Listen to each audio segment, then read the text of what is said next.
un accompagnement total de la fonction commerciale. Tout à fait. Tout à fait. Très bien. C'est très C'est la mise au plaît. Donc, moi, en fait, je suis directeur de l'agence digitale Aura. Donc, on accompagne nos clients sur tout ce qui est en relation avec le marketing digital. Donc, ça peut aller du petit site Internet à la campagne digitale, à des projets beaucoup plus spécifiques. Donc, récemment, on avait même développé, par exemple, des outils CRM dédiés à certains secteurs d'activité et en se basant totalement sur le mobile.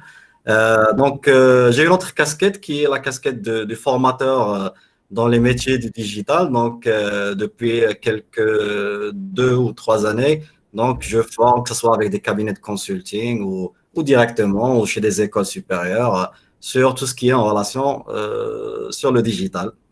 Oui, notre génération, je pense, Younes et moi, on a besoin d'une bonne formation parce que on se bat pour rester connecté, mais je pense qu'on a encore du travail à faire.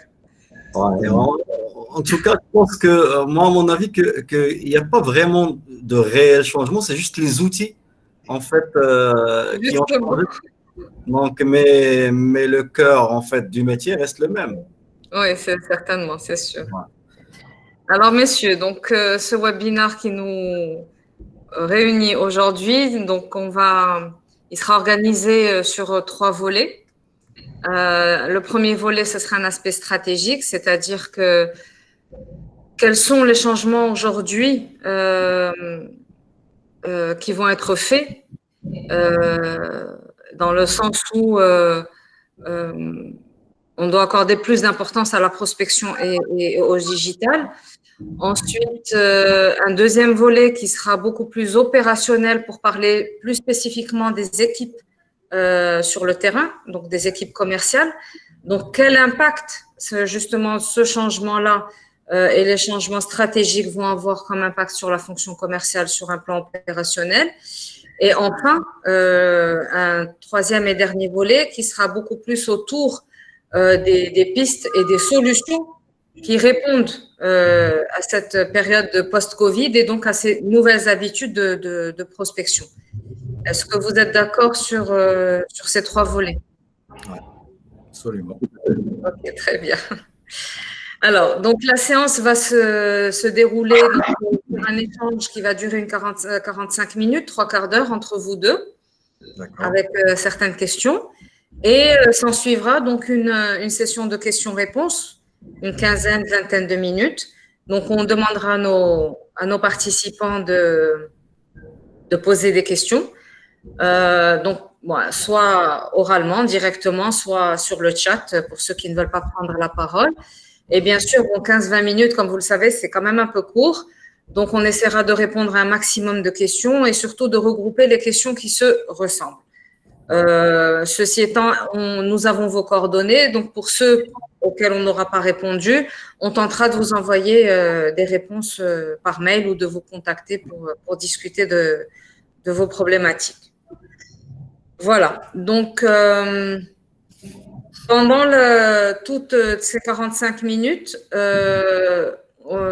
nos chers invités ne seront pas les seuls à participer parce qu'un webinaire, c'est aussi de l'interaction entre nous et on a besoin aussi de comprendre un peu à votre niveau. Donc, ce qu'on va faire, c'est qu'on va vous poser certaines questions, pas beaucoup, 3 petites questions au fur et à mesure de l'avancée de la discussion et puis vous nous répondrez sur le chat, vous nous donnez vos réponses.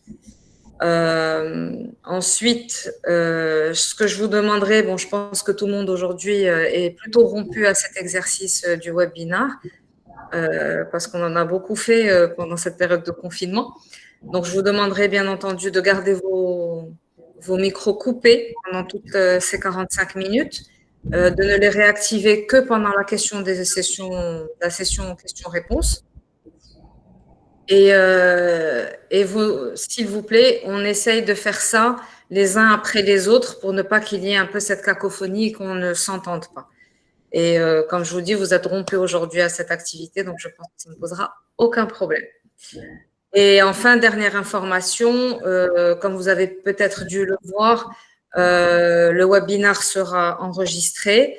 et pourrait éventuellement être utilisé pour des publications sur les réseaux sociaux. Voilà. Messieurs, est-ce que vous êtes prêts? Ouais. Très bien. Alors, je vais démarrer par la première question. Pas à vous, mais à nos participants. Donc, j'attends vos réponses au fur et à mesure sur le chat. Alors, pensez-vous que demain, la prospection et le digital seront importants à maîtriser par votre force de vente et par la fonction commerciale et le commercial lui-même? Donc, je répète, pensez-vous que demain, la prospection et le digital sont importants à maîtriser par le commercial? Voilà. Alors, je passe à vous, messieurs. Donc, comme on a dit, nous allons dans un premier temps aborder le volet stratégique de ces changements-là. Alors, Younes.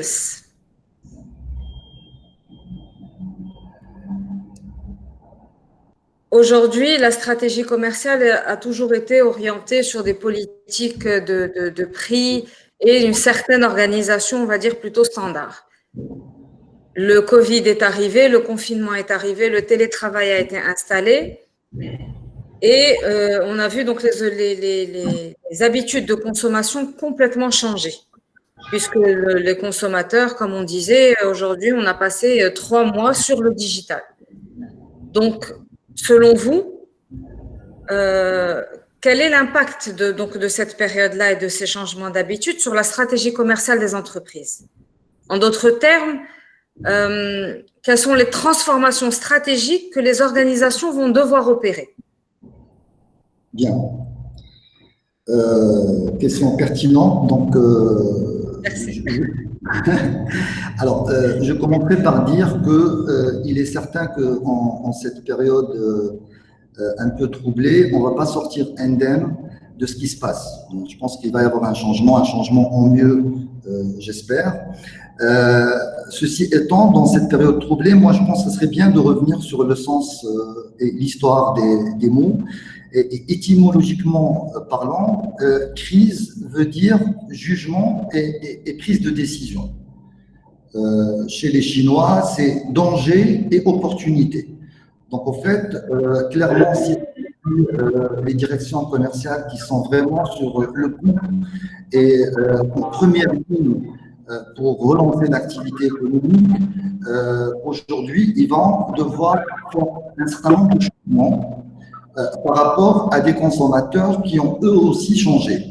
Donc, je m'explique, pendant 3 mois, on est resté dans le confinement, il y a eu des comportements et des habitudes de consommation qui ont bougé. Clairement, on peut parler même d'un phénomène de déconsommation parce que bon, on est resté 3 mois, on n'a quasiment pas grand-chose acheté et ça n'a pas pour autant dérangé. Ça veut dire qu'on va acheter moins, mais peut-être mieux, on va libérer du pouvoir d'achat.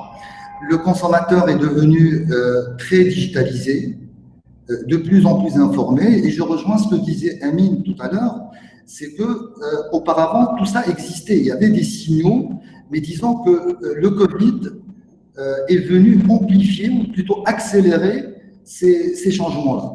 C'est-à-dire typiquement aujourd'hui le consommateur est averti, il veut aller direct to the point. Donc tout cela va supposer un certain nombre de changements au niveau de la direction commerciale, au niveau du management et au niveau de la force de vente par ricochet, clairement. Donc on verra un changement en termes d'habitude de management, parce que là il y a du management distancé.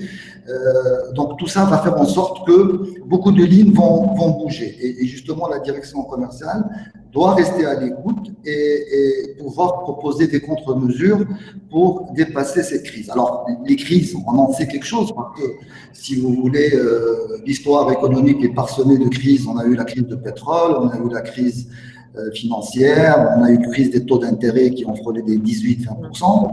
Donc, si vous voulez, on connaît un petit peu la problématique, on connaît les mécanismes pour faire face et aller vers le chemin de la croissance. Mais ce qui fait le côté inédit de cette crise, c'est justement ce volet sanitaire. Et ce qui va s'ensuivre en termes de comportement, aussi bien chez le consommateur que chez la force de vente. Ouais. Très bien. C'est très. Ma question, elle est un peu. Elle switch en fait entre le marketing et le commercial aujourd'hui, dans le sens où on connaît la place et l'importance du digital dans le marketing aujourd'hui. Ouais. Son utilisation dans le marketing aujourd'hui est fondamentale et les directions marketing se le sont complètement appropriées. Ouais. Quelle sera la place de ce digital justement dans la fonction commerciale de demain? En fait, je pense que ça fait un moment déjà que, comme vous l'avez souligné, que ce soit vous, là, monsieur Al-Iraqi, ça fait un moment que le consommateur a changé d'habitude, qu'il s'est digitalisé, si vous voulez. Donc, effectivement, il a maintenant, non seulement, il a pris en fait le pouvoir et le contrôle de la relation commerciale avec les entreprises, mais il a aussi fait qu'il a multiplié en fait les points d'accès, les points de contact avec cette entreprise. Et donc, le scénario classique où un département commercial va encore travailler de la même façon qu'il y a avant, donc, est devenu obsolète et le Covid vient que accélérer en fait ce processus. Donc, effectivement, le consommateur en fait aujourd'hui attend que l'entreprise soit aussi réactive, même il s'attend à une instantanéité sur tous les points de contact de cette entreprise. Donc, il s'attend à qu'il y ait quelqu'un qui lui répond à ses demandes en temps réel, que ce soit sur le site, sur les pages de réseaux sociaux de l'entreprise, et ainsi de suite. Et en fait, tout au long de son processus de l'acte d'achat, donc du moment de la réflexion au moment en fait de l'acte de l'achat et de la décision finale, donc le rôle en fait du commercial aujourd'hui va être de l'accompagner sur tout ce processus et même de l'accompagner après l'achat, donc dans le service après-vente. Et donc, c'est vraiment là où le commercial va devoir se réinventer et prouver encore une fois qu'il a une réelle valeur ajoutée parce que, in fine, c'est lui la vitrine en fait de l'entreprise et c'est lui le chef d'orchestre en fait. Donc, avec la digitalisation en fait et la prise de pouvoir du marketing, on a eu tendance à l'oublier parce que maintenant on prépare le travail pour le département commercial à travers toutes les campagnes qui se font sur Internet. Mais maintenant, il faut vraiment que le commercial reprenne, si vous voulez, les rênes des choses et qu'il aille au contact du prospect avant même de parler du client et qu'il refasse en fait de la prospection. Donc, alors c'est vraiment en amont. On va parler du social selling. Donc, tout l'intérêt en fait de ce processus, c'est de rentrer en contact bien en amont déjà dans la phase de réflexion avec le consommateur. C'est vraiment un changement de rôle et un changement de positionnement du département commercial avec la digitalisation. Alors justement, là, si je peux me permettre, et vous me dites si l'idée est plus claire, Ouais. c'est qu'en fait, j'ai en tant que marketeuse, j'ai cette sensation en fait qu'aujourd'hui, il va y avoir une sorte de complémentarité entre les deux, dans le sens où quand le commercial, dans ce que vous dites, de ce que je comprends, quand le commercial va s'approprier les réseaux sociaux et le digital et commencer à intervenir dessus, va venir compléter un travail que le marketing a fait, qui était, on va dire, plus en distanciation avec le consommateur, comme si le commercial va venir confirmer, humaniser et rendre ce contact virtuel du digital que le marketing a mis en place plus réel, plus concret, parce que c'est un visage connu du client. Exactement. C'est un visage qu'il voit, c'est une personne qu'il connaît et qui s'adresse à lui. Contrairement au marketing qui reste quelque chose, je dirais, c'est une entreprise où il n'y a pas un visage qui lui parle de cette entreprise, ce ne sont que des mots, des photos, des vidéos qui sont en interaction avec ce consommateur, ce client ou ce prospect. Alors que le commercial, en interagissant avec ce prospect, donne un visage réel et concret, humain de tout ce discours-là qui est dit. Effectivement, je suis tout à fait d'accord. Je souligne humaniser en fait la relation. Donc, Exact. parce qu'aujourd'hui, avec le social selling, on parle de human to human. On ne parle plus en fait de B2B ou B2C, mais surtout de humain à humain.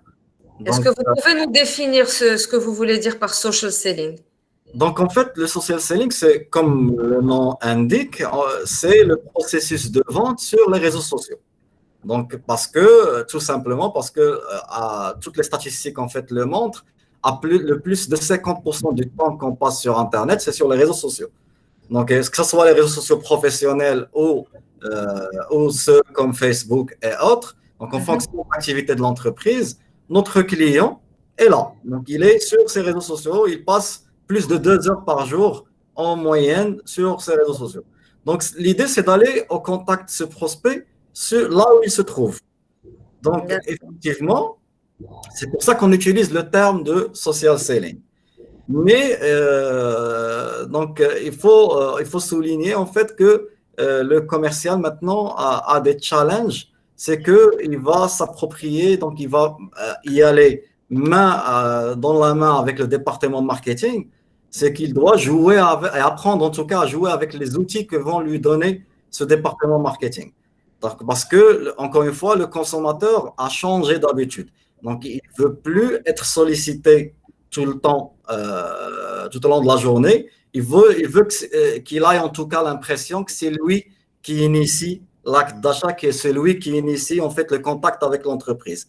Donc, le rôle du commercial va être, encore une fois, d'humaniser l'échange et de lui donner du contenu pour attirer en fait l'attention de ce consommateur sur les plateformes où il est actif. Donc, c'est à savoir les réseaux sociaux.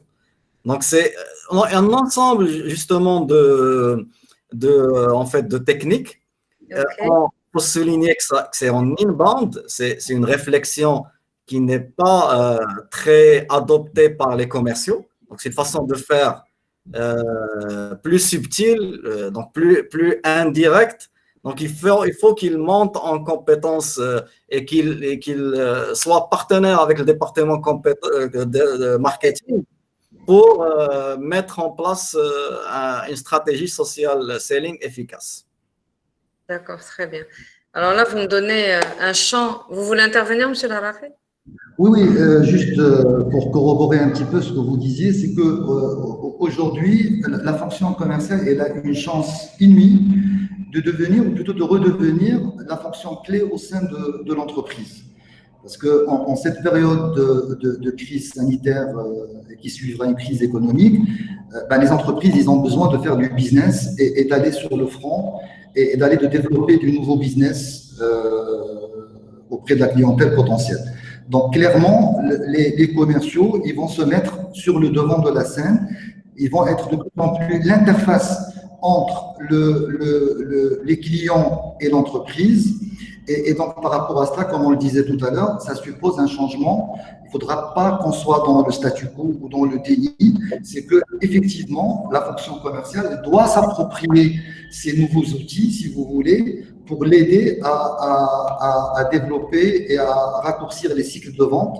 Parce qu'en période de crise, donc, il faut développer le business et il faut chercher à raccourcir le cycle de vente. Donc clairement, aujourd'hui, les entreprises, ou plutôt la direction commerciale, puisque c'est de cela qu'on en parle, il va falloir qu'elles se réinventent et qu'elles s'approprient ces outils, parce que pendant très longtemps, si vous voulez, la fonction commerciale, elle s'est un petit peu domestiquée, elle s'est limitée dans son périmètre, c'est-à-dire le marketing a investi, ou plutôt a envahi le territoire de la prospection. Emile en parlait tout à l'heure, c'est qu'effectivement, le marketing a développé la relation, a développé les moyens de contact, etc., pour générer des leads et générer de la clientèle potentielle pour la force de vente. Donc, la force de vente, elle se limitait à traiter, vendre, et puis c'est terminé. Maintenant, avec cette crise, effectivement, la fonction commerciale, aussi bien en termes de management qu'en termes de force de vente, elle va devoir obligatoirement, faute de quoi elle aura des difficultés, elle doit devoir élargir un petit peu le périmètre d'action et donc d'aller en amont, comme disait Amine, vers le volet prospection. Bon, après, il y a des outils, il y a social selling, certainement, il y en a d'autres, mais disons, il faut multiplier le contact. Parce que effectivement, Zineb, tu en parlais, il y a un processus d'humanisation. Si vous voulez que la crise a fait ressortir, ou plutôt a fait émerger un certain nombre de valeurs. Des valeurs humanistes que sont la solidarité, la générosité, la proximité, etc. Et donc, le consommateur, aujourd'hui, il regarde ce volet-là. Donc, aujourd'hui, le commercial va devoir humaniser, si vous voulez, la relation en multipliant le contact. Maintenant, peu importe les canaux, effectivement, le canal social selling, je pense qu'actuellement, il reste l'un des outils les plus performants. Alors, tout ça, ça suppose aussi le fait que on va aller dans l'amont, mais on va aussi aller dans l'aval, dans le sens où le commercial, surtout, il faut faire un distinguo entre le B2C et le B2B. C'est que en termes de B2B, B2C, pardon, c'est qu'aujourd'hui, une bonne partie de tout le processus d'achat, il peut être digitalisé aujourd'hui. Effectivement. Chacun d'entre nous, pendant cette période de confinement, a eu l'expérience d'acheter quelque chose via le digital. À la limite, il n'a pas vu le commercial. À se demander est-ce que vraiment on a besoin du commercial, mais là, c'est une autre question. Mais disons qu'en B2C, il y a un phénomène de digitalisation qui est en place, qui va, non pas gommer, mais qui va réinventer la fonction du commercial. C'est-à-dire, on attend le commercial sur un volet plutôt aval, en termes de loyalty, en termes de mode d'utilisation, mode d'usage, la garantie, ce genre de choses. Alors, ça, c'est évident. Alors, encore plus en termes de B2B, c'est vrai que la base aval est très importante. Donc, voilà. Donc, tout ça pour dire que, si vous voulez, cette crise va réinventer le métier, va redéfinir, va faire vraiment des ruptures en termes d'organisation commerciale, d'outils, d'habitudes et d'instruments. Et donc, ce qu'on peut dire aussi, c'est que les conséquences de cette crise, bon, on a eu, si vous voulez, 3 catégories d'entreprises et comment ils ont réagi par rapport à cela. Alors, il y a des entreprises qui ont profité de la crise, clairement, parce que, bon, ça rentre vraiment dans les besoins et les attentes des consommateurs pendant cette période, l'agroalimentaire, la distribution, enfin, ce genre de choses, peut-être l'électroménager, etc. Et donc, ces gens-là, ils ont vu disons, la croissance était là et il fallait faire face à cette croissance en mettant en place les ressources et la structure qu'il fallait. Après, il y a des entreprises qui ont, si vous voulez, vu leur périmètre ou leur champ disons, d'action limité. Donc, il y a eu un ralentissement de 30, 40, voire 50%. Et là, on pense notamment au secteur automobile et d'autres secteurs qui ont vu un petit peu le marché rétrécir. Alors, le troisième catégorie, c'est les catégories des clients, ou plutôt des entreprises, qui ont vu vraiment un arrêt brusque et brutal de leurs activités. Là, on pense au tourisme, à l'aérien, etc. Mais tout cela, ça va reprendre. Le marché va redémarrer et donc effectivement, il va falloir s'organiser et se mettre en place les structures qu'il faut pour capter le maximum de demandes. Parce que effectivement, après cette période disons, de choc émotionnel au début et de sidération, bah, les entreprises très vite, ils ont mis en place, ils étaient un petit peu dans le réactif, en mettant en place les mesures et les mesurettes pour contrer cette crise sanitaire. Et juste après, on a développé tout ce qui était fidélisation de clients. Donc, on commence à appeler les anciens clients, on commence à relancer les clients qui étaient en cours, etc. Et donc, il va venir une période très rapidement, c'est-à-dire à partir du 10 juin, où toute la mécanique va devoir partir rapidement, parce que tout le monde maintenant, en ce moment, il se prépare. Effectivement, la deuxième catégorie qui a vu son périmètre rétrécir, bon, le marché était de 100, donc on va descendre à 70. Donc, toutes les entreprises aujourd'hui ne veulent pas laisser des plumes. Et donc, quitte à garder leur part de marché, voire quelques autres, ils vont devoir, ils vont s'évertuer, si vous voulez, à faire bouger, si vous voulez, le business model pour aller chercher du volume et même profiter eux aussi de cette période de crise. Donc, clairement, et pour résumer, il ne faut pas être dans le déni, il ne faut pas être dans le statu quo. la fonction commerciale, elle a une responsabilité de plan stratégique qui est extrêmement importante. C'est le moment de changement, c'est le moment où c'est les actions qu'on a toujours reportées parce que bon, il y avait de la croissance, il y avait le marché était là, il faut le capter. Donc, on s'est un petit peu perdu de chemin. Ben, je pense que maintenant, le Covid, merci le Covid, ben, il va aider, si vous voulez, les entreprises à se recentrer sur le principal et prendre les mesures qu'il fallait qu'ils prennent depuis très longtemps, dont notamment la digitalisation, clairement. Alors, messieurs, je n'ai pas eu besoin de vous poser la question pour la partie opérationnelle parce que vous venez d'y répondre. Tout l'intérêt, en fait, aujourd'hui, c'est, comme vous disiez, donc, pour un peu résumer, c'est que le commercial va devoir utiliser, je ne dirais pas de nouveaux outils parce que ces outils existent déjà depuis un moment. Et qu'aujourd'hui, il faut juste que le commercial se l'approprie pour pouvoir l'utiliser et développer, multiplier ses contacts sur les réseaux et sur le web pour pouvoir drainer davantage de clients et venir compléter donc un travail entamé sur un plan, je dirais, branding par le marketing. Effectivement. Est-ce que j'ai bien résumé vos idées? Effectivement, je suis tout à fait d'accord. Donc aujourd'hui, il va devoir donc jouer avec ces outils-là pour entrer en contact avec le client. Donc sur des phases où il n'avait pas l'habitude en fait d'interagir avec ce client, que ce soit en amont. Donc et là on va être clairement sur de l'inbound marketing, sur du contenu produit par le département marketing.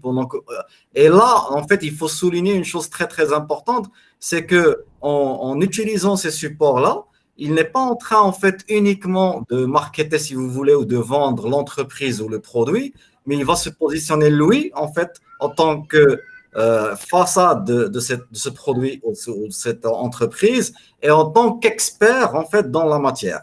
Donc, effectivement, aujourd'hui, on l'a compris, c'est que pour chaque acte d'achat, on va aller en tant que consommateur chercher des avis, chercher en fait ce qu'en pensent les autres, et on est plus rassuré si on a en face de nous un expert, un consultant, on peut le nommer comme on le veut, et pas entre guillemets un simple vendeur qui va transformer en fait le lead en client. Donc, effectivement, il faut qu'il devienne un vrai en fait, acteur et il puisse donner de la valeur ajoutée, il puisse conseiller, orienter le client et le rassurer surtout. Donc, ça, c'est en amont. Comme l'a souligné Sila Al-Aqi, aussi en aval, donc en SAV. Donc, on a l'habitude de voir les commerciaux qui disparaissent une fois que l'acte d'achat est fait. Donc, là, en fait, il a tout tort parce qu'on le dit toujours, on l'a tous vu dans les différents processus de formation qu'on a fait, c'est beaucoup moins cher de fidéliser un client que d'aller recruter un nouveau. D'aller le recruter. Donc, effectivement, avec la digitalisation, c'est encore plus facile de rester en contact avec ce client. Donc, à travers les réseaux sociaux, donc on peut, donc au lieu aujourd'hui, peut-être après le Covid, on aura moins de café à prendre chez le client pour rester en contact, mais on pourrait rester en contact à travers des choses qu'on peut organiser digitales comme on le fait aujourd'hui, que ce soit sur les réseaux sociaux ou sur d'autres moyens. Donc, effectivement, il doit en fait monter en compétence pour jouer ces nouveaux rôles en fait qui lui sont assignés. Donc, aujourd'hui, en fait, même sur certains outils CRM, en fait, que le commercial a l'habitude de manipuler, plus ou moins, il rentre. Maintenant, en fait, les fonctionnalités se sont élargies pour couvrir les réseaux sociaux. Donc, en discutant aujourd'hui, j'ai des personnes qui me demandent par rapport au webinar sur le CRM directement. Et donc, c'est en chat. Donc, il faut qu'ils puissent répondre, qu'ils puissent traiter en temps réel. J'insiste dessus parce que le consommateur attend une instantanéité d'échange à travers ces nouveaux outils. En fait, ce que vous êtes en train de me dire là, il y a deux choses qui m'ont Excusez-moi, c'est la je vous interromps. Pardon? Vous vouliez dire quelque chose, je vous ai interrompu. Non, très rapidement, juste pour dire que aujourd'hui, on parle de plus en plus d'agilité, de résilience. C'est que en termes de contre-mesures, si vous voulez, par rapport aux conséquences de cette crise, donc les entreprises vont devoir être plus engagées sur le plan social, sur le plan écologique. Elles vont devoir aussi innover. Et ce que je voulais dire pour répondre à votre question, Zineb, sur le plan stratégique, en termes d'organisation stratégique, si vous voulez, en termes de management, aujourd'hui, les entreprises, sur la direction commerciale, elle est tenue de rapprocher les lignes hiérarchiques pour une meilleure réactivité, une meilleure, disons, réponse à des clients qui, aujourd'hui, vont devoir être plus, comment dire, plus regardants sur le volet valeur ajoutée, utilité de l'offre. C'est-à-dire le one size fits all, c'est terminé, quoi. Surtout dans le B2B, les clients vont devoir aujourd'hui proposer ou sont dans l'attente d'offres différenciées et adaptées de plus en plus. Donc même ça, c'est un aspect qui est très important en Zineb. Alors, juste pour ce que vous êtes en train de dire là tout de suite, est-ce que vous êtes en train de dire que cette maîtrise des outils marketing et de l'utilisation des réseaux sociaux par la fonction commerciale, parce que depuis tout à l'heure, on parle du conseiller commercial ou du délégué médical, en tout cas du commercial en tant que personne. Est-ce qu'aujourd'hui, ce que vous êtes en train de me dire là tout de suite, de nous dire, c'est que même un chef de vente, même un directeur marketing, même voire un directeur général, doit aussi interagir sur les réseaux sociaux par rapport à sa marque. Bien sûr. Bien sûr. Donc, aujourd'hui… Le volet stratégique, c'est cette intervention-là. Elle ne se limite pas au commercial qui est l'interlocuteur direct du prospect, mais également cette nouvelle posture, puisque c'est une posture qui existe aujourd'hui chez certains, mais on va dire qui n'est pas vulgarisée, qui n'est pas systématique. C'est-à-dire qu'aujourd'hui, elle devrait être systématique, quelle que soit la hiérarchie dans l'organisation, principalement, je dirais, commerciale et peut-être même plus haut. Effectivement, si vous permettez, en fait, aujourd'hui, toutes les entreprises doivent essayer de se restructurer pour être ce qu'on dit customer-centric. C'est en fait, il faut mettre le client et tous les départements de l'entreprise doivent être autour du client. Donc aujourd'hui, on ne parle plus de structuration pyramidale, si vous voulez, mais c'est surtout circulaire autour du client.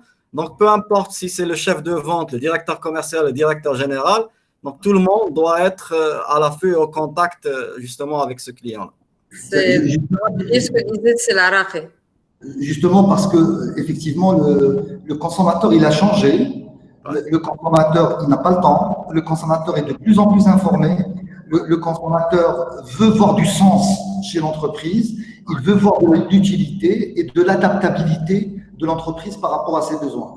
Donc ces changements, si vous voulez, chez le consommateur qui ont été amplifiés d'une façon phénoménale à cause ou grâce au Covid, vont faire qu'aujourd'hui, l'entreprise, et là je rejoins ce que disait Amine, vont devoir remettre le consommateur comme le centre, et donc tout ça, ça va découler beaucoup de changements, que ce soit en termes du patron, comme tu disais Zineb, en termes de directeur commercial, chef de vente, force de vente, tout ce beau monde, toute cette verticalité, si vous voulez, va devoir faire des ruptures très importantes pour rester en phase par rapport à ces exigences du consommateur qui ont vraiment bougé, quoi. On le voit. Aujourd'hui, ce n'est qu'un schéma, en fait. On le voit bien, tout le monde parle de customer-centric, c'est-à-dire que le consommateur est au centre et toutes les fonctions et toutes les directions de l'entreprise tournent autour. C'est des schémas et tout le monde en parle et tout le monde dit que c'est l'organisation de l'entreprise. Mais réellement sur le terrain, on se rend bien compte que ce n'est pas forcément le cas dans l'opérationnel, dans la réalité des choses sur le terrain. Et oui, parce que Zineb, chacun dans sa bulle et chacun à faire son taf, mais dans sa bulle, sans interaction entre départements, entre directions, pour en fait n'offrir qu'une seule expérience, je dirais corporate, si je puis dire de cette manière-là, au client. Il arrive, ben, il a un discours au niveau du commercial, il a un autre discours et une autre posture au niveau du service après-vente et ce ne sont pas les mêmes discours ou le même circuit ou la même manière de faire et ce n'est pas si fluide que ça. Et donc aujourd'hui, du fait que tout se réoriente vers le digital, et comme vous disiez, c'était un peu ce que je voulais dire, je voulais rebondir sur ce que vous disiez tout à l'heure, c'est que le client aujourd'hui, de par le Covid et les mesures sanitaires et de distanciation, on ne peut plus prendre le café comme on voulait le prendre avant. Il ne faut surtout pas rompre la chaîne, il faut surtout pas rompre le contact.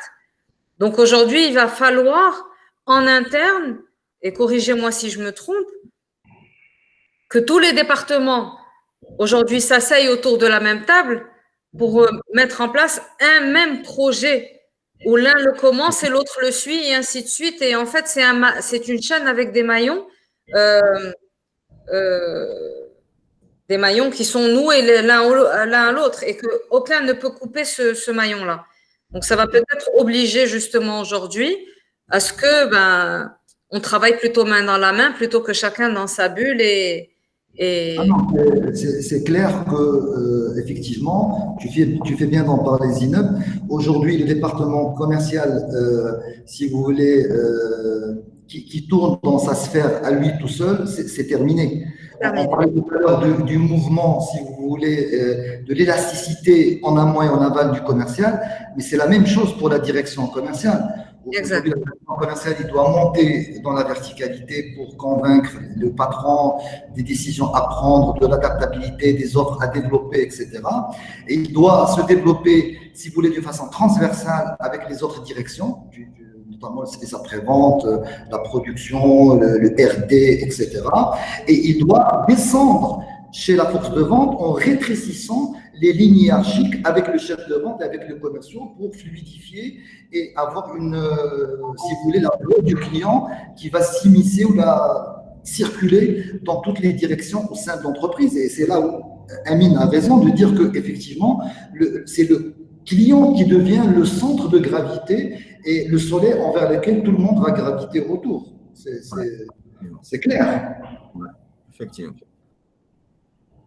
Maintenant, sur le plan stratégique, et j'aurais terminé, Zineb, c'est que rapidement, alors maintenant, on a parlé de cette rupture, on a parlé de ce changement.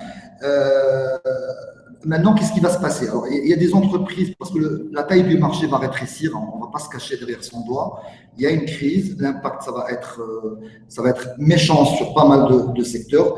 Les marchés, ils vont rétrécir pour se relancer, certainement, j'espère, d'ici la fin d'année, ou à la rentrée. Mais disons, pendant cette période, qu'est-ce que vont faire les entreprises? Alors, il y en a seuls qui vont rapidement aller sur la restructuration pour effectivement tout ce qu'on a dit, remettre le client au centre, redéfinir le travail du commercial et de la fonction commerciale. Donc, c'est tant mieux. Et il y en a d'autres qui vont certainement faire bouger un petit peu leur business model pour capter, donc ils vont laisser as usual les choses telles qu'elles sont, mais juste faire bouger le business model pour capter des nouveaux marchés ou des nouveaux segments de marché. Et malheureusement, il y en a d'autres qui vont quasiment rien faire, qui vont être dans le déni total.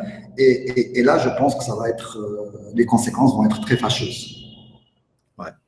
Est-ce que vous pensez que ce ne sera que le déni ou peut-être qu'ils n'ont pas les moyens ou qu'ils n'ont pas les compétences, que peut-être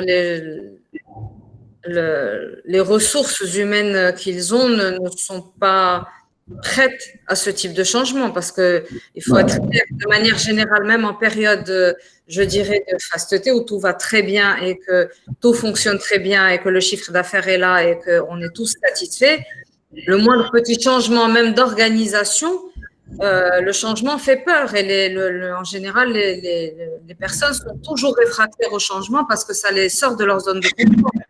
Alors, imaginez un changement aussi brutal que celui-là de passer, déjà quand on devait passer de la feuille et du stylo à l'ordinateur, ça a été très difficile. Imaginez aujourd'hui de dire, que même dans cet ordinateur-là, ce n'est même pas ce que vous aviez l'habitude de faire. Vous devez aller travailler sur les réseaux sociaux, adopter toute une nouvelle manière de penser, de réfléchir, de comprendre le client, etc.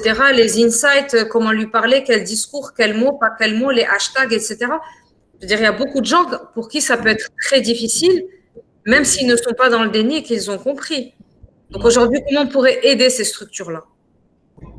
Qu'est-ce que ces structures devraient faire, justement? Si tu permets, Amine, rapidement, parce que je te laisserai après la parole, c'est que tu as parfaitement raison, Zineb. Il y a ce qu'on appelle le biais de Dunning-Kruger. Ça veut dire qu'on ne voit pas son incompétence. Maintenant, effectivement, il y en a d'autres qui, comme tu as dit, ils ont peur du changement, ils ont peur de provoquer des ruptures qui vont déstabiliser toute l'organisation. Alors ça, clairement, c'est des entreprises qui ont besoin d'être accompagnées plus que jamais, surtout en ce moment. C'est-à-dire, il y a des experts maintenant, que ce soit dans le changement, dans les fonctions commerciales, dans le digital. Et là, il va falloir très rapidement se faire accompagner pour justement tous ces changements-là. Parce que si on est dans le déni et on bloque complètement et on se met dans un statu quo de garder les choses comme elles étaient dans le passé, certainement, ça va avoir des conséquences très fâcheuses, d'autant plus que tout le monde est en train aujourd'hui, en ce moment même, en train de réfléchir sur deux volets. Un, sur le plan organisation, qu'est-ce qu'on peut faire? Et sur le plan humain, quelles sont les compétences qu'il va falloir développer chez nos vendeurs, chez nos chefs de vente, nos responsables commerciaux, pour accompagner justement ce changement-là. Ouais. En tout cas, moi, je voulais souligner une chose, c'est qu'en fait, vous l'avez très bien dit, on ne cherchait pas à modifier en fait nos habitudes, à changer nos habitudes, parce que ça marchait. Donc là, on est obligé de changer en fait la façon de faire, parce que là, c'est plus un luxe qu'on va se permettre, mais sinon on va disparaître, sinon on va plus être capable au mieux de garder notre marché, ou sinon le fait d'augmenter cette part de marché, ça va être un rêve qu'on va jamais atteindre. Donc là, on est obligé en fait de passer par ce changement.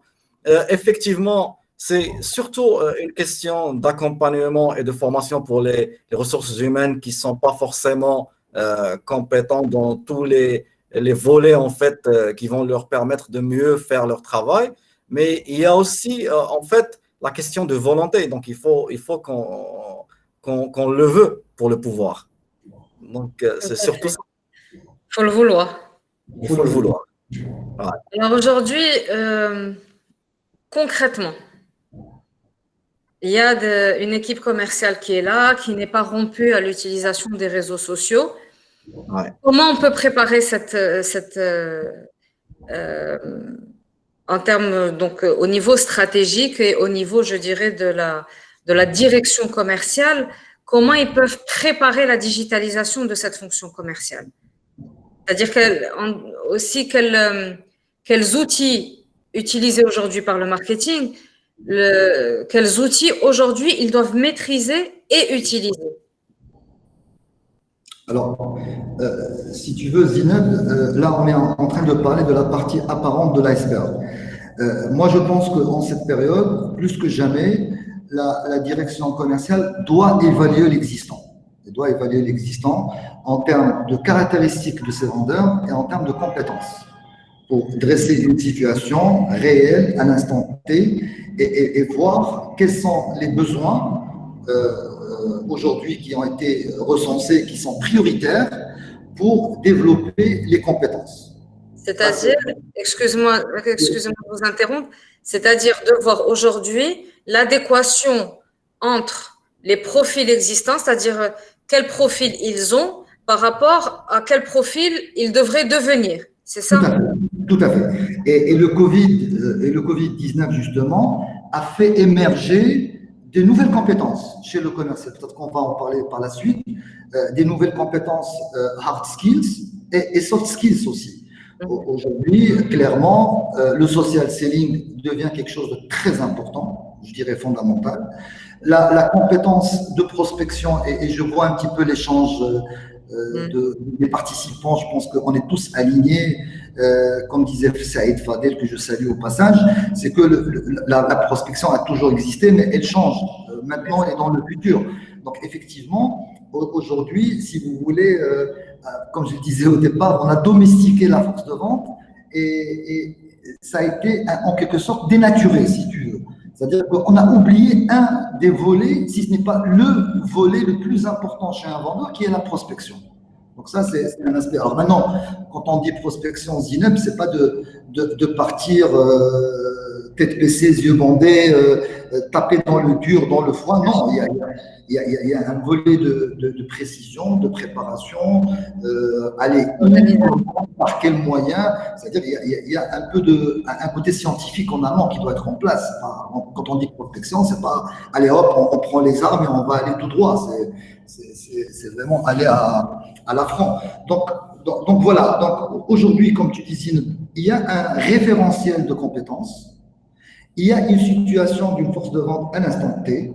Donc, on va évaluer pour voir les écarts et prodiguer très rapidement, que ce soit en termes de formation, de coaching. D'ailleurs, avec Amine, on propose, je suis désolé, je fais un peu de commercialisation, vous m'envoyez désolé, on fait de l'accompagnement de commerciaux, de chefs de vente, de directeurs commerciaux, si vous voulez, sur l'aspect prospection par le digital. Donc, c'est des formations théoriques d'une journée de sensibilisation, de prise de conscience. Voilà, peut-être que tu seras notre première cliente, Zineb. Très probablement. Et par la suite, c'est du one-to-one. Ça veut dire que Amine, je laisserai s'exprimer sur la chose, il va prendre le commercial, il va soigner son image digitale, il va lui dire qu'est-ce qu'il faut faire, il va l'accompagner, c'est du coaching. Et pareillement, chez nous, chez Ressourciel, bon, c'est un expert dans les sales qui va accompagner le vendeur à développer davantage la compétence de prospection. Ouais. Donc là, c'est un produit qui est intéressant et qui peut répondre à la problématique si, bien entendu, il s'avère que dans l'évaluation, il y a une carence en termes de maîtrise de compétences sur la prospection et sur le digital. En fait, on va faire aujourd'hui ce qu'on a fait il y a, allez, une dizaine d'années, ou peut-être un tout petit peu plus avec la direction marketing. Exactement. On ne savait faire que du média classique et qu'on comprenait rien au digital et qu'il a fallu former donc les équipes marketing et communication autour du digital pour mieux comprendre et maîtriser et pouvoir donc travailler avec les agences digitales et développer donc le branding dans les réseaux sociaux et au-delà des réseaux sociaux parce que ça ne s'arrête pas aux réseaux sociaux. C'est bien ça? C'est exactement ça. C'est effectivement ça. Maintenant, l'idée, en fait, c'est au-delà des techniques de prospection et des techniques de vente, c'est d'installer un mindset, un nouveau mindset pour la fonction commerciale. Donc, effectivement, pour donner juste, moi, je vais essayer d'illustrer ça concrètement avec un exemple, donner juste un exemple dans le secteur automobile.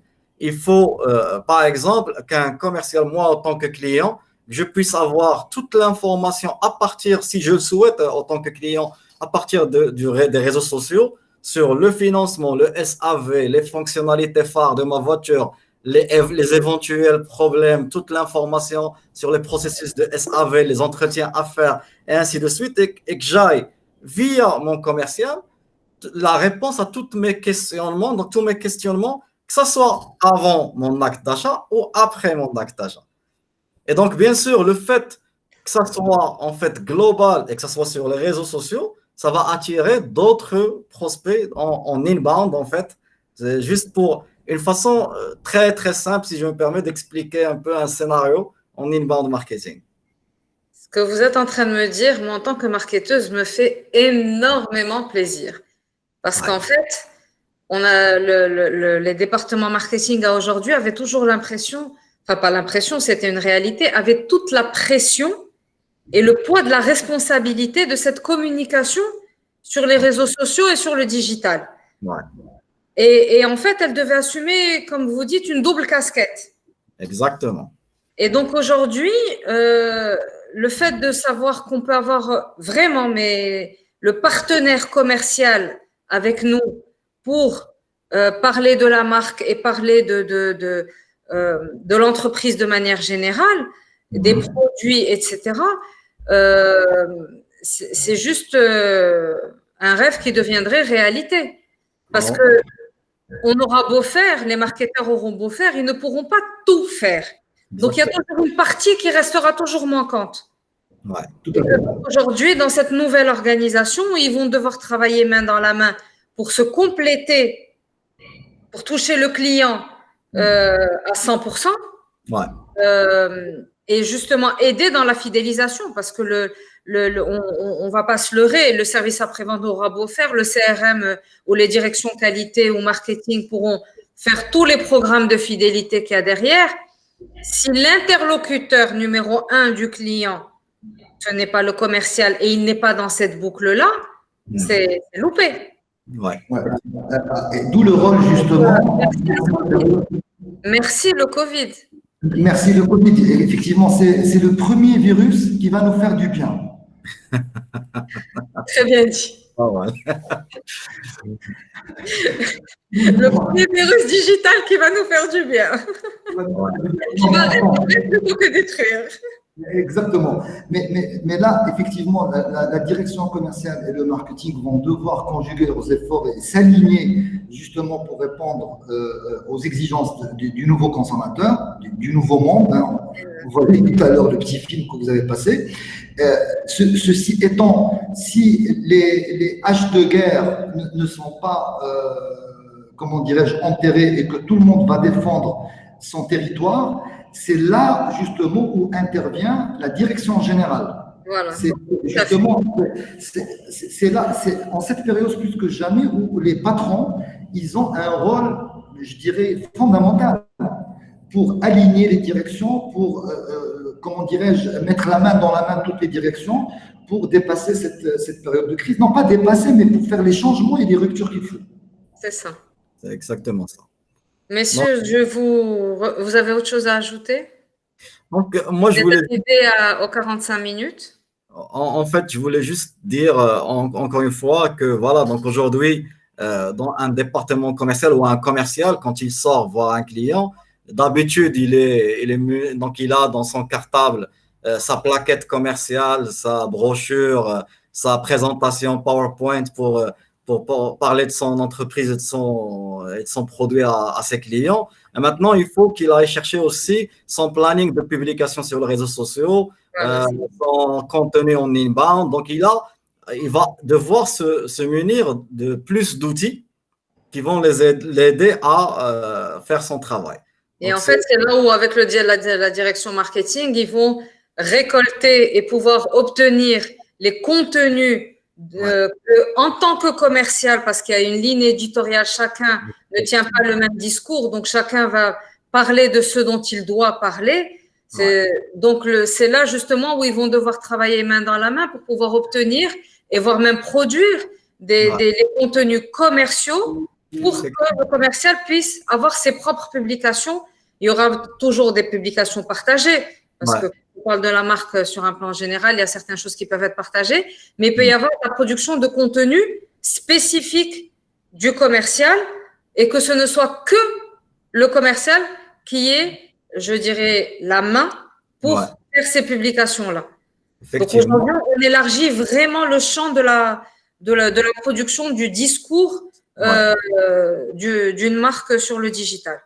Et même en fait, même dans le sens inverse, le commercial va jouer aussi le rôle de remonter d'informations au département marketing et de donner une image claire sur la réalité du marché. Exact. Il faut qu'il rejoue ce rôle-là, qu'il ne le fait plus. Donc maintenant, donc aujourd'hui, ils n'ont pas d'autre choix que de travailler main dans la main. Le commercial, si vous voulez, il a été aveuglé par la croissance économique. Voilà. Il a été complètement aveuglé, il a été ébloui de sorte qu'il s'est dénaturé, si vous voulez. Donc, back to basics, comme on dit en anglais, c'est-à-dire revenir à ce que disait Hamid, à leur raison d'être, à leur travail qui consiste à remonter l'information, partager, fluidifier l'information. Donc, c'est un rôle qui est très important aujourd'hui et que le commercial doit s'approprier très rapidement. Très bien. Messieurs, je vous remercie. de votre participation. Si je dois résumer, c'est que en très peu, c'est qu'aujourd'hui, le digital appartient à tout le monde. Aujourd'hui, la prospection commerciale démarre par le digital. Comment le commercial va prendre contact avec ses prospects et parler de lui pour pouvoir commencer la captation à partir de là pour après l'accompagner dans toute la transformation et le process de vente, je dirais classique. La prospection aujourd'hui reste, les anciens outils sont toujours là, bien sûr, ils ne sont pas obsolètes, mais on va dire qu'ils n'ont plus la même place et la même importance. Aujourd'hui, le digital va prendre plus d'espace. Ouais. Que cette nouvelle organisation, c'est un nouveau mindset qui doit être adopté par toute l'entreprise, donc du DG à la direction commerciale, au chef de vente, aux responsables d'équipe, etc., et le commercial. Donc, c'est une nouvelle posture qui doit être adoptée et surtout une nouvelle organisation dans la collaboration interdépartementale et principalement avec le marketing. Effectivement. Tout Donc, à fait. l'outil numéro 1 de travail de la force de vente, du top à tous les niveaux, c'est ce petit outil. Entre autres, oui. Mais on veut dire que c'est celui-là qui nous accompagne tous les jours. Effectivement. Ça devient ça, le nouvel outil? Ça devient ça remplacerait même, je pense, la plaquette papier. Je pense aussi, tout à fait. Ouais. Très bien, merci messieurs. J'ouvre la session questions-réponses. Donc, en tant qu'administrateur, on va libérer les micros. Et je vous demanderai donc de poser vos questions un à un. Pas tous en même temps. Hein. Oui, c'est ce que j'allais dire. J'allais leur laisser quand même quelques secondes avant de leur dire ça. Mais on vous écoute. Qui voudrait poser une question? Et il peut la poser aussi sur le chat, hein, s'il Oui, souhaite. c'est ce que je disais aussi, mais je n'en vois pas pour le moment sur le chat. Il y a une intéressante voilà. monsieur Mehdi Dazine. Ouais. Alors, je lis la question. Ouais. Au lendemain de cette crise, y aura-t-il des nouveaux métiers qui risquent d'apparaître ou de disparaître dans la fonction commerciale? Ouais, c'est une question intéressante, effectivement. Est-ce que je peux la compléter? Oui, allez-y. Si j'ai bien compris ce qu'il veut dire. Allez-y, bien sûr. Mais est-ce que la question de Mehdi serait de dire, est-ce que le commercial, la fonction de conseiller commercial va disparaître? Ou est-ce que… Je ne sais pas si c'est la question, mais en tous les cas, aujourd'hui, pour répondre à la question, je dirais oui, un oui franc. Pourquoi? Parce que pendant très longtemps, si vous voulez, le commercial a été géré par de l'intuition, par l'expérience, par un petit peu le feeling, etc. Oui, exactement. Et aujourd'hui, eu égard de ce qui se passe, il va devoir se rationaliser. Il a besoin de traiter de la data, il a besoin de traiter de l'information, de la traiter vite et bien. Donc, moi, ce que je vois comme métier qui va émerger, c'est d'abord le sales analyst. C'est quelqu'un qui est là, qui va backer le directeur commercial et qui va l'aider justement à prendre des décisions rationnelles et optimales basées sur des chiffres. On rentre dans une espèce de maturation de la fonction commerciale et donc on va avoir besoin de ce profil-là. Le deuxième profil que je vois émerger en force, c'est le sales prospecteur, c'est-à-dire quelqu'un qui va être typiquement dans le business development. C'est un commercial qui va être constamment sur le terrain. Donc, on va, si vous voulez, saucissonner, si vous voulez, la fonction commerciale. Une partie qui va faire de la prospection, une qui va être dans la transformation et une troisième dans la loyauté, dans tout ce qui est fidélisation. Et le troisième, disons, fonction que je vois émerger aussi, c'est en termes de sales recruiter. Ça veut dire quelqu'un qui va aider ou qui va être l'interface avec les RH pour définir le profil type du vendeur qu'on a besoin. Parce que vous savez très bien, le turnover, il est quand même assez élevé. On parle de 10, 15, parfois dans des boîtes, on frôle les 20%. Et donc, c'est toute l'équipe commerciale qui se renouvelle au bout de 5-7 ans. Donc, la qualité de recrutement, d'accompagnement et d'intégration des nouveaux vendeurs, elle va devenir carrément un métier. Surtout dans les grandes structures, on a besoin de mettre en place ces structures, on a besoin de quelqu'un qui va driver tout ça. Parce que malheureusement, nous, on fait du recrutement et de l'accompagnement et on le remarque, c'est que les entreprises, elles définissent le profil, elles vont jusqu'à peut-être parfois faire le bon recrutement et puis basta. C'est-à-dire qu'il n'y a pas de formation, il n'y a pas de programme d'intégration. Donc, on jette le vendeur dans l'arène et on attend de lui qu'il vous pond des résultats au bout de 1 mois, 2 mois. Ça ne se passe pas comme ça maintenant. C'est-à-dire dans une auto-formation et une formation sur le terrain un peu complètement décousue. Non. Maintenant, avec tout ce qui arrive, avec le social selling, avec cette agilité qu'on exige au commercial, vous savez, l'erreur devient impardonnable aujourd'hui. Autant dans le passé, on pouvait se permettre parce que le marché était là, hein, qu'à voir par des formations professionnelles, je vais citer le secteur automobile, c'est des croissances insolentes à 2 chiffres. Alors maintenant, tout ça, c'est terminé, en tout cas pour 2020. Je pense que le président de l'EVAM parlait d'un retour à la norme, pas avant 2022, 2023. Donc, qu'est-ce qu'on va faire pendant toute cette période? Donc, clairement, aujourd'hui, il va falloir effectivement faire très attention à la qualité de recrutement, au profiling et surtout à l'intégration et l'accompagnement de ces vendeurs. Donc, c'est un métier qui va émerger. Donc, voilà, donc je pense que c'est les 3 métiers. Et celui qui va disparaître, pour répondre à Mehdi, c'est clairement le commercial qui va rester dans le déni. Hein, le commercial qui va rester as usual.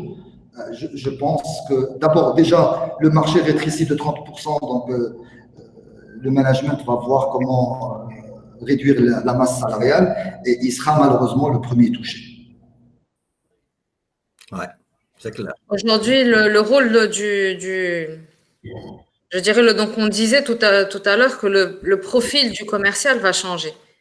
Et là, vous insistez justement sur cette partie beaucoup plus rationnelle.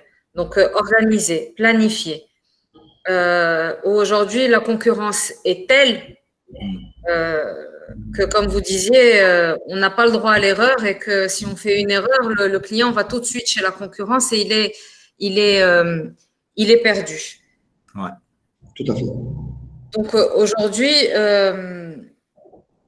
il est d'autant plus important que le profil et le rôle de ce commercial-là changent complètement. Enfin, pas complètement, mais en tout cas, il y aura beaucoup de changements dans la définition de ce profil-là aujourd'hui. À quoi il ressemblerait donc le commercial de demain? Si vous me permettez, j'ai quelques idées. Donc, effectivement, le commercial de demain, à mon sens, c'est quelqu'un qui est connecté au minimum à 50% de son temps de travail, qui est là à répondre donc en temps réel à des demandes, des questions, des demandes de devis, et donc il est en contact avec le client là où il se trouve sur ces différentes phases de processus d'achat, que ce soit en amont ou en aval. Donc, c'est un commercial qui participe aux discussions sur les forums spécialisés, c'est les forums métiers. C'est quelqu'un qui va au-delà de l'activité principale, on va dire, de son entreprise pour aller sur les activités complémentaires. Il faut qu'il soit informé aussi. Si on cite encore une fois le secteur automobile, qu'un conseiller commercial doit connaître en fait la différence entre la location longue durée, le leasing, du crédit et ainsi de suite. Donc les modes de financement, il doit un peu maîtriser quelques notions mécaniques, savoir défendre en fait des choix technologiques, de nouveaux choix technologiques des concessionnaires, et ainsi de suite. Donc l'idée est un peu là. Donc il faut qu'il soit, j'insiste dessus encore une fois, qu'il soit un expert, qu'il soit un réel consultant, un réel accompagnateur en fait du client dans sa phase en fait dans ce cycle de vente, et qu'il soit donc capable de jouer ces différents rôles. Tout à fait. Ouais. Tout à fait. Alors, il y a quelqu'un qui a une question? Oui. Alors, bonjour tout le monde. Je vous remercie pour ce webinaire qui était très intéressant pour ma part. Merci plus particulièrement Younes de m'avoir invité aujourd'hui. Alors, ma question est un peu simple et un peu ciblée sur le marché de l'automobile, puisqu'on est un peu tous spécialistes dans ce domaine.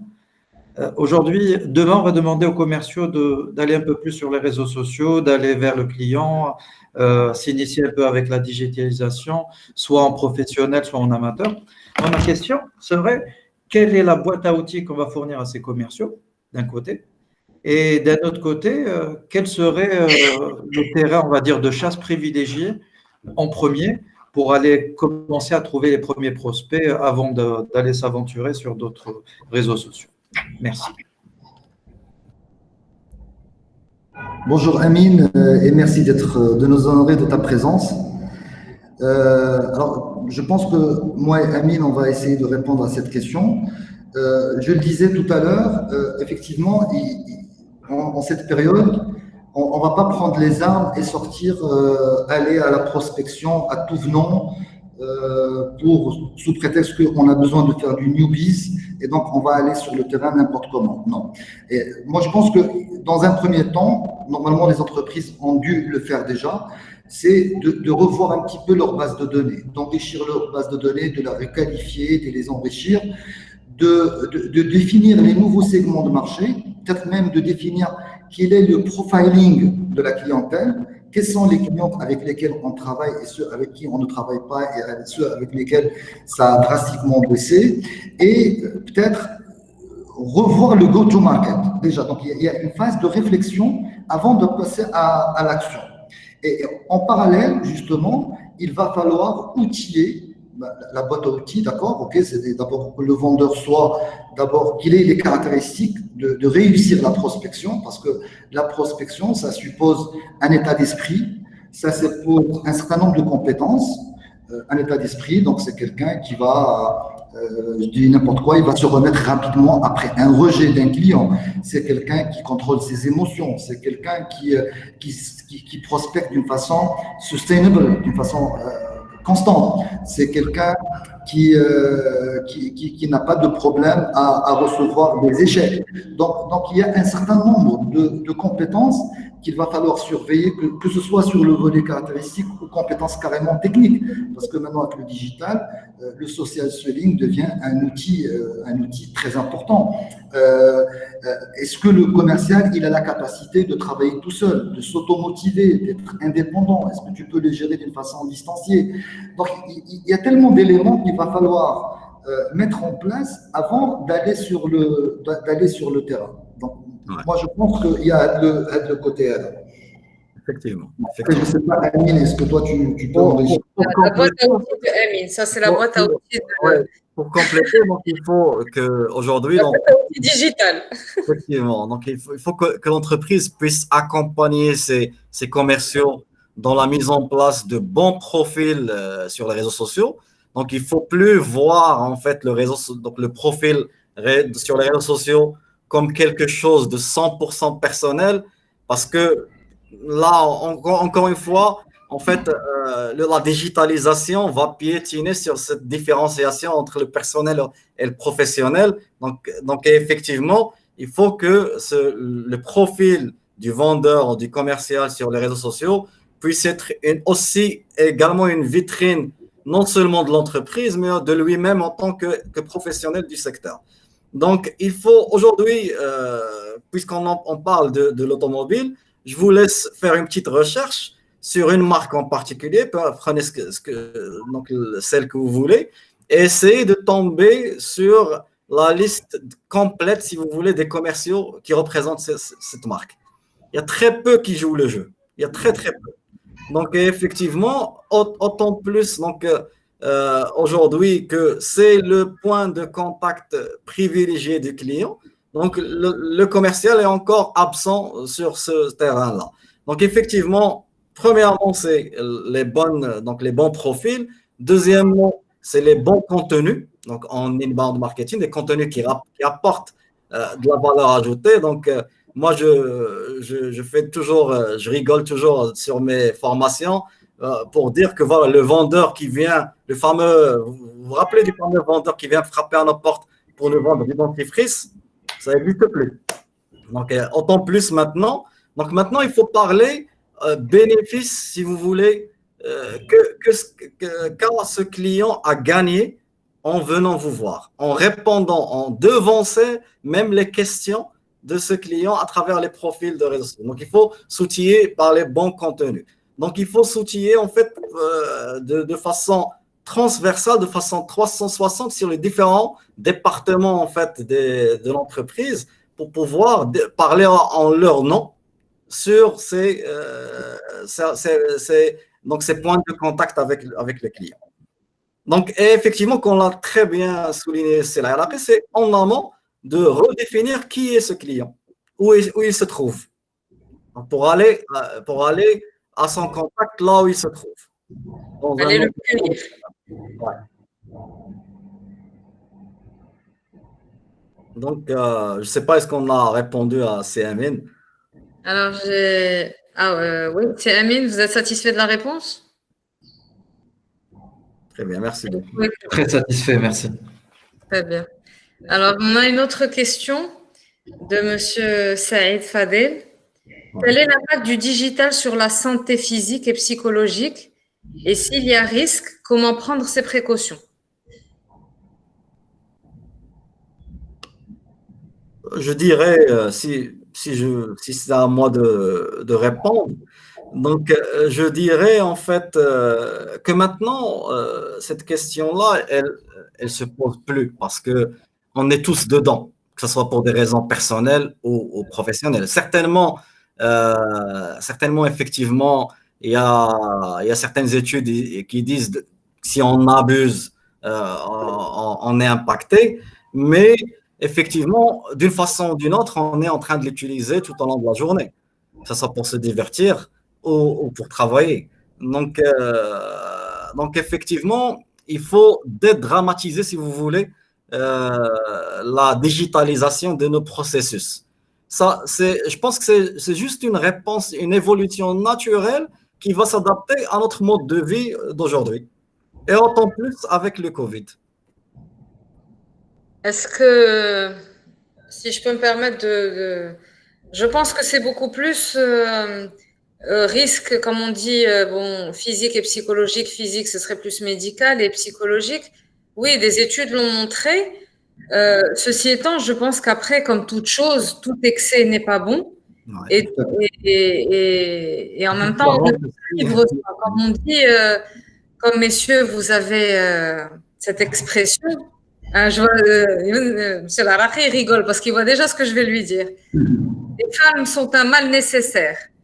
Donc, je dirais que le digital est un mal nécessaire aujourd'hui et que nous ne pouvons pas vivre sans. Maintenant, à nous de trouver la meilleure manière de l'utiliser et surtout de s'observer. S'observer personnellement et de s'auto-évaluer, de dire, OK, là, je dépasse, là, ce n'est plus bon pour moi, etc. Et à partir de là, tout le monde peut trouver ce juste milieu qui ne va pas l'impacter. Mais dire que nous pouvons vivre sans ça, malheureusement, ou heureusement, parce que comme pour toute chose, il y a un côté positif et un côté négatif. Aujourd'hui, on ne peut plus vivre sans et on ne peut pas vivre en dehors. C'est un système aujourd'hui. C'est devenu un système économique. Ça a démarré comme un système de loisirs, mais aujourd'hui, c'est un système économique dont on ne peut plus sortir. Donc, il faut qu'on l'apprivoise intelligemment et surtout que chacun s'observe pour trouver ses propres limites pour se préserver.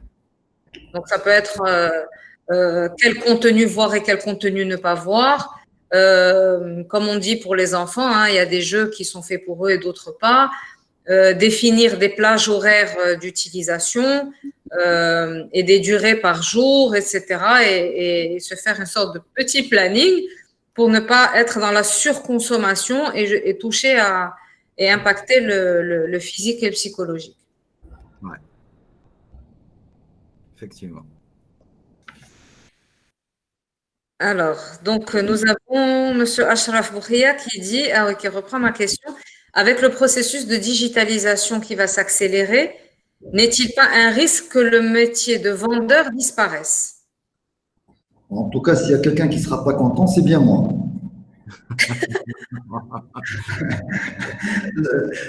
Alors, merci à toi pour la question.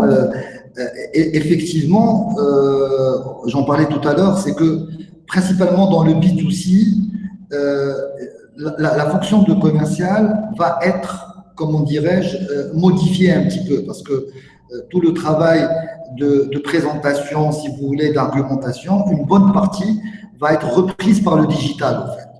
Et donc, la fonction commerciale, telle qu'on l'a connue dans l'ancien monde, ne sera pas celle du nouveau monde. C'est-à-dire que le commercial doit être droit dans ses bottes, dans la maîtrise des compétences. Et de deux, il faut vraiment qu'il apporte quelque chose de plus que ce que le client peut trouver sur le digital. Donc, en fait, le commercial devient une espèce d'accompagnateur, de coach, comment dirais-je, de quelqu'un qui va prendre la main du client pour faire le bon choix et aider le client à passer à l'action. Donc, disparaître totalement, je ne pense pas. En tous les cas, tel que, voilà, vu les conditions actuelles et vu comment les choses se passent, je ne pense pas que ça va disparaître. Mais encore une fois, si ce commercial reste dans le déni, clairement, il va disparaître. Mais la fonction ne disparaîtra pas. Elle va se réinventer, elle va monter un petit peu dans la compétence, elle va s'affiner, mais elle ne disparaîtra pas. Je ne pense pas. On aura toujours besoin d'un commercial, aussi bien avec le client qu'en tant que, comme disait Amine tout à l'heure, l'interface avec l'entreprise aussi. C'est la source de remontée d'informations et de partage au sein des différentes directions dans l'entreprise. Alors, j'ai une autre question de Bonjour, c'est Nabil Younes. Jaderi. C'est Younes. Oui, Madame Dina. bonjour. Bonjour Younes, comment vas-tu? Ça va très bien. J'ai rejoint un peu en retard, suite à une réunion qui a débordé. Au fait, je suis désolé encore une fois parce que je n'ai pas suivi ton intervention sur la prospection durant ces moments qui sont un peu inédites, mais j'ai plutôt une intervention à partager avec vous, notamment sur le rôle d'un commercial. Alors, j'ai entendu beaucoup, le commercial va disparaître. Moi aussi, je serais fâché parce que le commercial ne disparaîtra jamais. D'accord? C'est un métier qui est noble, c'est un métier qui est très important aujourd'hui pour garantir la survie d'une entreprise. Mais peut-être ce que j'ai à partager avec vous, c'est aujourd'hui que les entreprises, que ce soit dans le secteur d'automobile ou autre chose, ils doivent investir, mais vraiment investir dans la formation aujourd'hui de leurs conseillers commerciaux. Tous les commerciaux aujourd'hui parlent de la prospection. Ils torturent ce mot. Hein. Le mot, il est utilisé à tort et à travers, prospecter. Mais comment prospecter efficacement? C'est ça la question qui se pose. Surtout aujourd'hui, durant ces périodes, ces moments qui sont un peu difficiles, et les commerciaux, lorsqu'ils appellent au téléphone afin de prendre un rendez-vous ou aller présenter leur offre, généralement, ils ne sont pas les bienvenus parce que tout le monde aujourd'hui n'est pas certain de ce qui va se passer demain, surtout avec cette crise, encore une fois. Donc, aujourd'hui, les commerciaux doivent maîtriser efficacement bien leur manière d'aller déjà cibler leurs prospects et comment aller afin de déjà vendre un rendez-vous. Et une fois sur place, que ce soit au téléphone ou sur place, ils vont bien évidemment parler de leur marque. Une chose qui est importante aujourd'hui, c'est qu'on investit en tout sauf sur le self-branding ou le personal branding, c'est-à-dire aujourd'hui comment les commerciaux vont devoir promouvoir eux-mêmes leur propre image. En se basant et leurs compétences en se basant sur les techniques, bien évidemment, du marketing et techniques publicitaires qu'on utilise généralement pour promouvoir une marque. Donc aujourd'hui, un conseiller commercial doit être considéré comme une marque. Il doit s'auto-brander, il doit savoir le faire. Tout le monde aujourd'hui a des compétences, hein, on est bien d'accord. Tout le monde sait aller chercher un client, enfin, aller présenter une offre, etc. Mais comment s'auto-brander, comment aller avoir cette image qu'on est les meilleurs, qu'on s'y connaît dans notre manière de faire, qu'on peut apporter avec la valeur ajoutée ou cet avantage que le client cherche et qu'il ne trouve généralement pas chez tous les conseillers commerciaux. C'est ça aujourd'hui ce que les entreprises doivent faire et doivent investir sur ça. D'accord? Et dernière chose que je voulais partager avec vous, aujourd'hui, encore une fois, tous les commerciaux doivent garder et maintenir leur propre valeur, qu'ils soient malmenés ou qu'ils soient rejetés face à un client qui est exigeant, qui n'a pas le temps pour les recevoir. Ils doivent savoir qu'ils ont une valeur qu'ils doivent conserver. Ils ne doivent pas se laisser faire ou malmener par un client ou un prospect. Et un client doit, à part le fait d'avoir des compétences qui sont importantes sur comment vendre, comment écouter, détecter, cerner les besoins, etc., il doit aussi avoir, je pense, deux mentalités. Une mentalité d'un sportif de haut niveau. Pourquoi un sportif de haut niveau? Parce qu'un sportif, généralement, il se peut qu'il tombe une fois, deux fois, il échoue la troisième fois, mais il va se relever une quatrième fois. Il va gagner la cinquième fois. Et ça, c'est important. Ça, c'est une chose, c'est une mentalité qui est trop importante parce que une fois qu'on se laisse aller, on dit, eh, écoutez, je suis rejeté et du coup, je vais pas, j'ai échoué. Ça va un peu coûter cher pour et le commercial et bien évidemment l'employeur du commercial. Et une deuxième chose, la deuxième mentalité qu'il faudrait avoir, c'est une mentalité d'un militaire. Pourquoi? Parce qu'un militaire, généralement, face à des situations, il doit prendre des décisions. D'accord? Il doit savoir prendre des décisions, il doit savoir trancher. Il ne doit pas attendre le feu vert de son commandant ou son capitaine, je ne sais pas quoi, afin de prendre une décision. Il doit le faire lui-même. Donc voilà, mon intervention était plutôt pour dire qu'aujourd'hui, on a de bons commerciaux. Ce métier ne disparaîtra jamais. Probablement la manière de faire qui aura changé au vu des circonstances actuelles, mais il faudrait investir sur la formation à tous les niveaux, c'est-à-dire en amont et en aval. Voilà, j'espère que j'étais assez bref afin de partager avec vous ce que je voulais dire. Et encore une fois, désolé de ne pas pouvoir suivre dès le début. Merci à vous. Merci, merci Nabil. C'est vraiment très enrichissant ce que tu viens de dire. On a taclé pas mal de points que tu as soulevés. Effectivement, pour verser un petit peu dans ce que tu as dit, aujourd'hui, on est dans une guerre. Et une guerre, ça suppose d'avoir une équipe qui est bien entraînée, bien coachée et avoir un mode de management qui est différent. On ne gère pas une armée en temps de paix comme en temps de guerre. Donc, c'est beaucoup de proximité, beaucoup de rapprochement.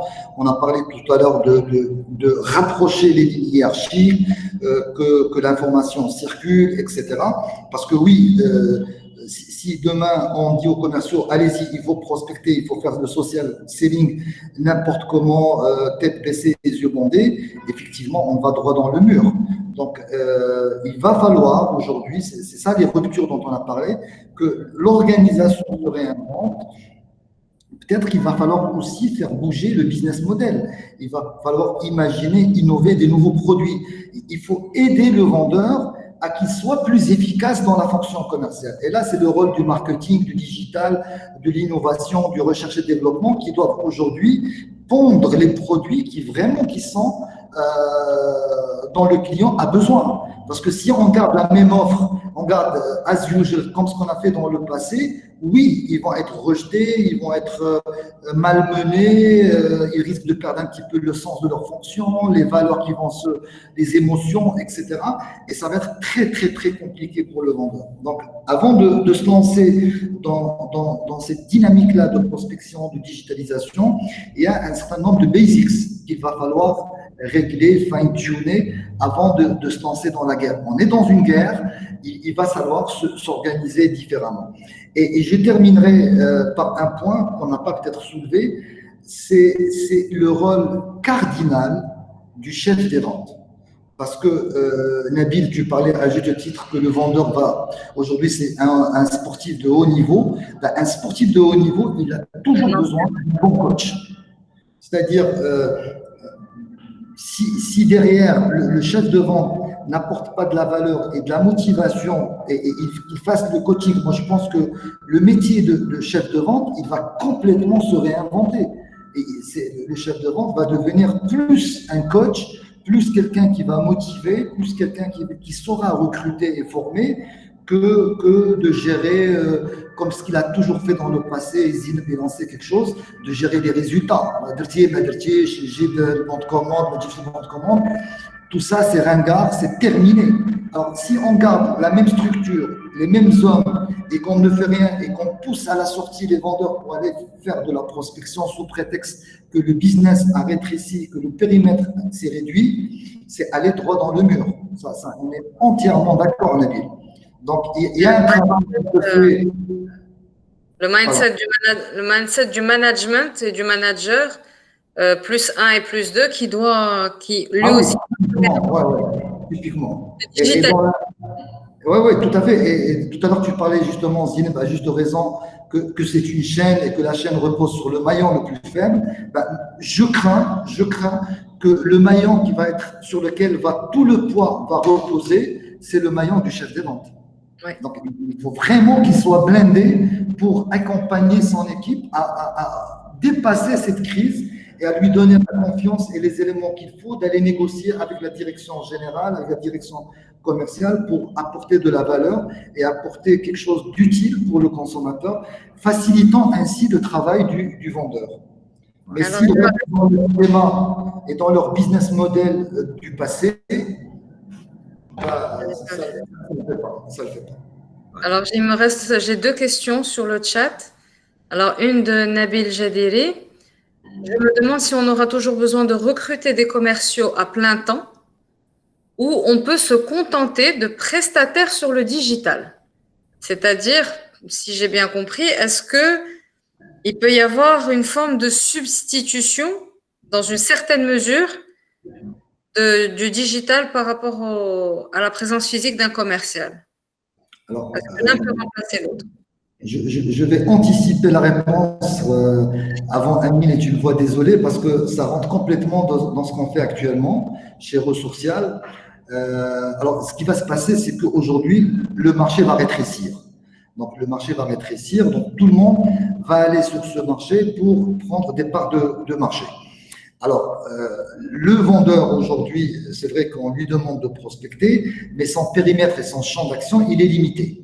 Donc aujourd'hui, les entreprises, ils vont chercher à externaliser ou à faire appel à une force de vente supplétive pour renforcer le commercial. Et à ce titre-là, chez Ressourcial par exemple, et dans le secteur automobile en particulier, mais on le fait aussi pour d'autres secteurs, on est en mesure de générer des leads qualifiés et carrément des prises de rendez-vous pour un test drive dans la concession ou chez le client. Aujourd'hui, on a pas mal de sociétés qui sont dans la distribution, importateurs ou concessionnaires, qui nous ont fait confiance pour leur drainer un volant de clients intéressés par l'acquisition de véhicules. On le fait aussi dans le secteur du mobilier de bureau, on le fait dans le secteur des lunettes, etc.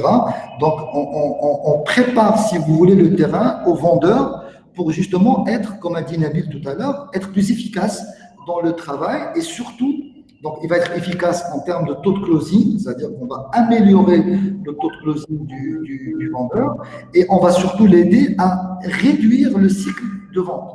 Au lieu de faire une vente qui va lui prendre, allez, 1 mois, 2 mois, bon après ça dépend des secteurs, le fait de lui ramener sur un plateau d'argent des clients qui sont intéressés par l'achat et en demandant, en sollicitant carrément un essai de conduite, forcément on va réduire le cycle de vente et donc multiplier la production commerciale. Je ne sais pas, Amine, si tu as besoin de rajouter quelque chose.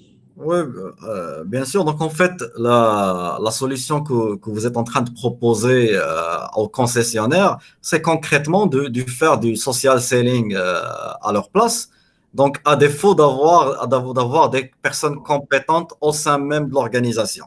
Maintenant, même avec ça, donc il faut que l'équipe des vendeurs internes travaille main dans la main avec le prestataire qui va les accompagner, qui va drainer ces leads qualifiés, parce que c'est eux en fait qui ont l'ADN, si vous voulez, de l'entreprise.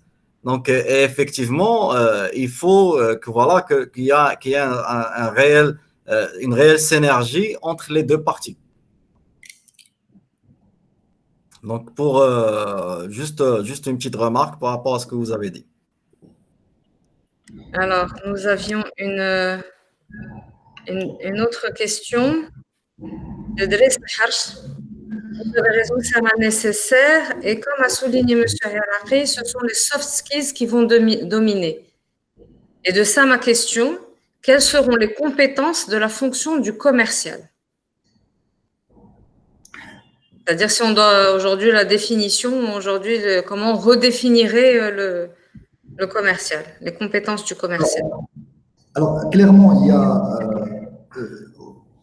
vous savez, quand on prend une équipe commerciale, et on va évaluer les soft et les hard skills parce que les deux sont importants. Hein. Les soft skills, c'est vrai que c'est très difficile de les enseigner ou de les changer avec le temps. Ça prend en tous les cas beaucoup plus de temps, contrairement aux hard skills qui, elles, peuvent être inculquées et développées via soit de la formation, soit du monitoring, soit du coaching. Donc, aujourd'hui, par exemple, chez Ressourcial, nous avons des outils de mesure des compétences. Bon, nous, on a identifié une vingtaine de compétences sur lesquelles le commercial doit maîtriser, hard et soft skills. Et sur la base de ces compétences, on définit un profil. Donc, ça serait typiquement de partir chez une marque, par exemple, qui a une équipe commerciale d'une trentaine. Bon, dans ces trentaines, vous allez avoir 10-15% qui sont brillants, ce qu'on appelle les élites. On va avoir 10-15% qui sont très mauvais, envers lesquels il faut trouver une solution. Et au milieu, vous allez avoir le ventre mou, c'est les gens qui font pas tant bien que mal leurs objectifs. Alors nous, en fait, à travers les outils dont on dispose, c'est qu'on va évaluer cette force de vente. Et on va essayer de voir qu'est-ce qui fait que le bon vendeur, celui qui est efficace, compétent et qui donne satisfaction à ses clients, qu'est-ce qu'il a de particulier sur le produit? Qu'est-ce qu'il a comme caractéristique et comme compétence? En tout cas, ça va pas être de l'excellence. C'est pas parce qu'il a 15 ans ou 20 ans chez nous qu'il est le meilleur vendeur.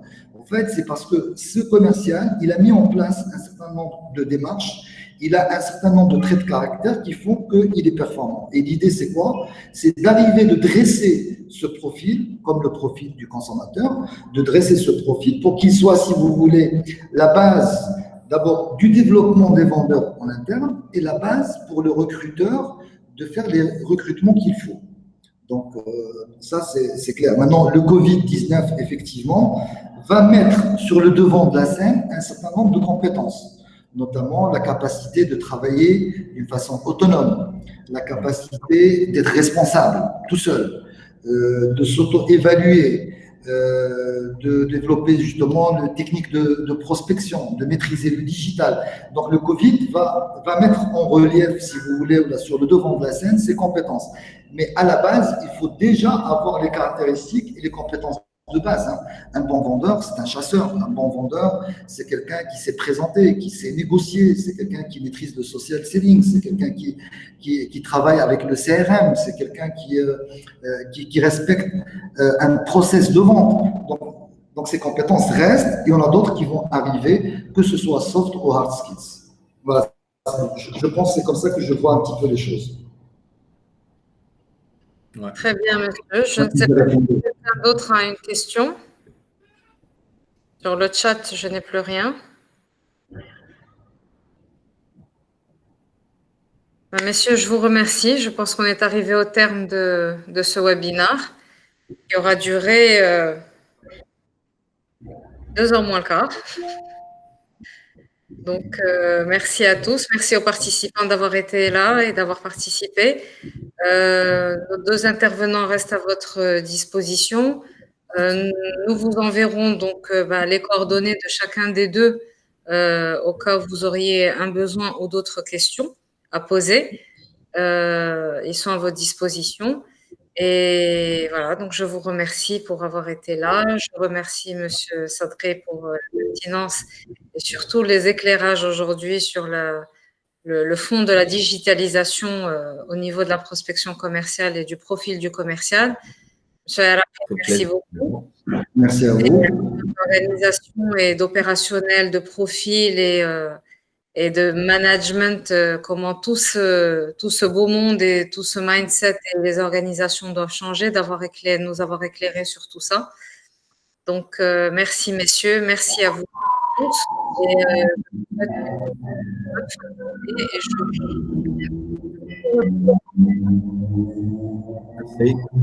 Merci. À très bientôt, Inch'Allah.